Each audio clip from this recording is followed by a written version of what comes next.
ఈరోజు ప్రతి అడుగడుగున నటనే, బయట ఒకలా లోపల ఒకలా. కానీ దేవుడు ఏం చూస్తాడట? ఇర్మీయా గ్రంథ ప్రకారం, నేను హృదయాన్ని పరిశోధించేవాడు. నువ్వు నలుగురిలో ఉన్నది కాదు దేవుడు చూసేది, లోపల లోపల లోపల చూస్తాడు ఆయన.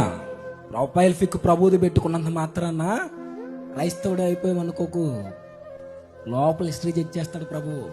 స్టేటస్ పెట్టినంత మాత్రాన నేను ప్రభువుని ప్రేమిస్తున్నానని సమాజం అనుకోవచ్చు. స్టేటస్ కాదు ప్రభువు చూసేది, నీ హృదయపు స్టేటస్ చూస్తాడు ఆయన. లోపల ఏముందో పైకి కనబడే కాదు. నలుగురు ఉన్నప్పుడు క్రైస్తవ పాటలు విని ఆ తర్వాత ఇంటికి వెళ్ళిన తర్వాత ఏం వింటున్నావో ఏం అది చూస్తాడు దేవుడు. ఇది మోసపూరితమైన హృదయం, ఇది కపటం అనే వ్యాధితో బాధపడుతున్న హృదయం. అయితే ఈ వ్యాధి లక్షణాలన్నీ ఎవరికి ఉన్నాయి? నతానీయులకు కూడా ఉన్నాయి. కానీ ఆయనలో నిజాయితీ ఉంది. దేవుడు నతానీయులనే కాదు, దేవుని కొరకు బ్రతకాలని తృష్ణ ఉంటే, దేవుని లేఖనాల మీద నీ హృదయాన్ని మోపితే, దేవుని కొరకు నిజాయితీగా నిలబడాలని ఆశ నీలో ఉంటే నేను దేవుడు చూస్తాడు తెలుసా?